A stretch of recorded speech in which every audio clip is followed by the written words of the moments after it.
My name is H.A. Goodman, and I'm an author, columnist, and journalist. To support this YouTube channel, go to my Patreon link below in the description section. I offer a pretty unique viewpoint on things, and I appreciate your support. Subscribe to this YouTube channel. It is growing. We're on our way to 100,000 subscribers, and it is because of you. What I'm going to start doing from now on is, at the end of every segment, I'm going to go ahead and pick a comment, because I have the best comment section on YouTube, to discuss really quickly because it caught my eye or because there's something unique about it. So definitely comment, and could be yours that I pick at the end of every segment, so watch till the end. This is very interesting. I love WikiLeaks. I love Julian Assange. I think that the world needs WikiLeaks. Like I told Susie Dawson, and I had the honor and privilege of being on the 5th anti-spy bill event of the New Zealand Internet Party. Definitely check out the New Zealand Internet Party on Twitter, Facebook. Susie Dawson is the leader of the Internet Party, and when we discussed Julian Assange, I said, well, without WikiLeaks, all we'd have is the Washington Post and New York Times, and who wants that? Who wants to just have a publication that hires John Podesta and serves as an extension of the Democratic Party? The thing with the Washington Post is they served as an extension of the Bush administration right before Iraq. So you want to have a publication like WikiLeaks that exposes corruption both left and right. The giant therapy session called Trump Russia only exists because the DNC never gave its computer service to the FBI. James Clapper has zero evidence of Trump Russia, and the NSA is only moderately confident. Yet all of that has been spun into Trump colluded with Russia. So let's talk about that every single effing day, and ignore the Voting Rights Amendment Act, and ignore banning fracking, and ignore breaking up too big to fail banks, and certainly ignore bringing home our soldiers from perpetual wars. Which leads me to Dana Rohrabacher. Congressman Rohrabacher is awesome. Met with Julian Assange, and now it's being reported that Congressman sought Trump deal to pardon Assange. Dana Rohrabacher sought Trump deal to help WikiLeaks Julian Assange. A GOP congressman reportedly offered Trump a deal on absolving WikiLeaks. Talk of Assange pardon worries intelligence community. Congressman sought a deal to pardon Assange. Okay. I believe that the chances are high that President Trump could pardon Julian Assange, perhaps within his second administration, because the guy's going to win 2 terms. The identity politics insane trolls don't realize that when you call people racist who aren't racist, that actually makes them likely, or that pushes them towards either not voting or voting for Trump. On the left, there's no intellectual or philosophical debate. It's, you are a traitor, even after they lost. Like, they bullied people and then lost, and then continue to bully people and expect to win again, because they think Trump is just this anomaly that'll never win. That shouldn't have won. That he's going to win again. I said in 2015 Clinton would lose, and now I'm saying Trump's going to win again. I think that if WikiLeaks if Julian Assange can give Dana Rohrabacher, or if information is given to Trump explaining categorically that there is no Russian hacking, the Russians never hacked the DNC. If there's evidence of that, not just the evidence completely destroying the ridiculous claims of Guccifer 2.0, who was a fabrication. We know that from Adam Carter and the Forensicator and Elizabeth Voss and Disobedient Media and Bill Binney and Ray McGovern and veteran intelligence professionals for sanity. But if Julian Assange and WikiLeaks destroy the ridiculous Russian hacking myth that brings us closer to a potential colossal tragedy in terms of another Cold War, renewed Cold War with Russia, which we already have. But if there's evidence completely undermining the ridiculous Russian hacking myth. I think Trump, because he's been so attacked and his presidency has been undermined in such a profound manner by Clinton and Democrats,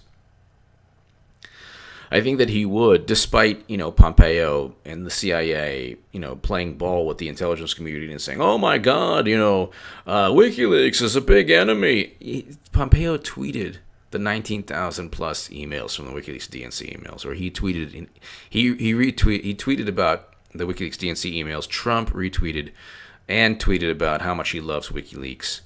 So it's all an act to appease the deep state when they say they don't like WikiLeaks and Assange. The fact of the matter is, Trump is a pragmatist in a lot of ways. He probably doesn't care what WikiLeaks publishes. He probably looks at it in terms of, well, people know about corruption. The guy is a billionaire with decades of public life. If nothing has come out like the WikiLeaks DNC and Podesta emails pertaining to Trump, it's not because of Russia. It's because maybe Trump is less corrupt than Clinton. He already has his lawsuits. So he's not perfect, but maybe he's just less corrupt than Clinton. Maybe Clinton actually has people who will leak information because there's zero cybersecurity protocol. You can just ask Imran Awan. Actually ask Imran Awan. The FBI and Capitol Police should ask Imran Awan. He had Debbie Wasserman Schultz's iPad password. So, in terms of a Julian Assange pardon, I think it's feasible. I do. I think it's feasible. I don't know how likely it is in the first term. Maybe. I hope. But, second term, a president can go ahead and really...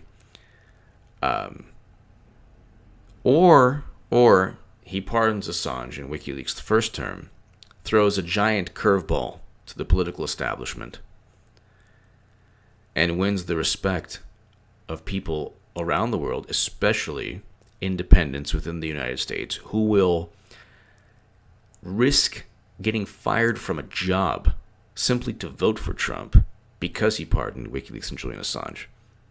So, it's a very shrewd and smart, intelligent, and strategic move during his first term in office. So, I guess I should amend my initial thoughts. There could be a former Trump advisor that watches this channel, and if he does, or if other people do, who have worked in the Trump administration, think about that. Pardoning Julian Assange also protects Trump Jr., Trump, people in the White House from unwarranted, fabricated attacks.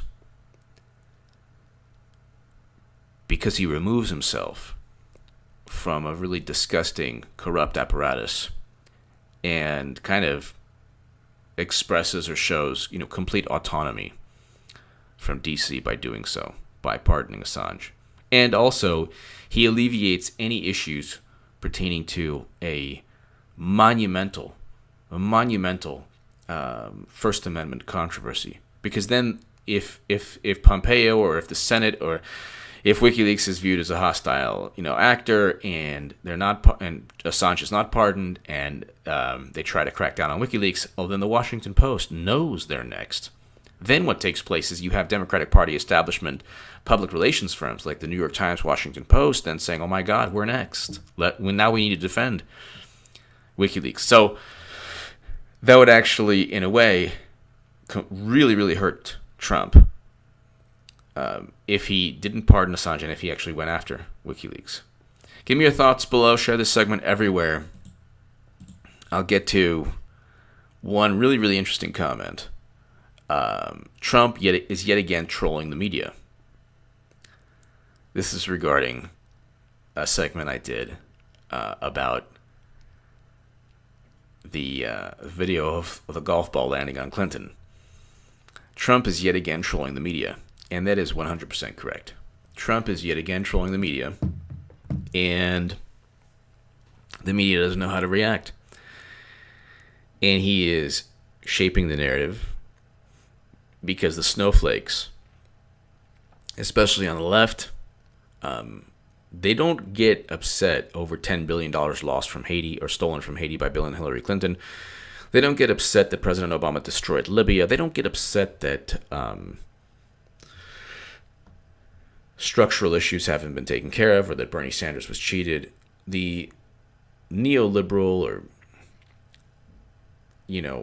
brainwashed social justice warrior slash identity politics troll or whatever online presence, they really, really, really get triggered from a video of Clinton getting hit by a golf ball.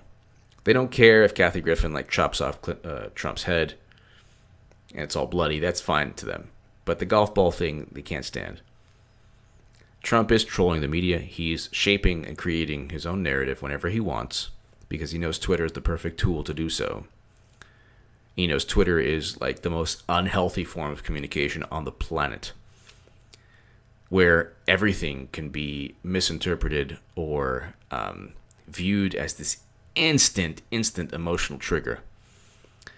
And he shapes the narrative. So now CNN is one guy surrounded by 5 women, and they're all talking, and they're kind of laughing, but they're nervous about what's going on. Oh my God, he's a disruptor. This is insane. Da da. But they're not talking about big issues.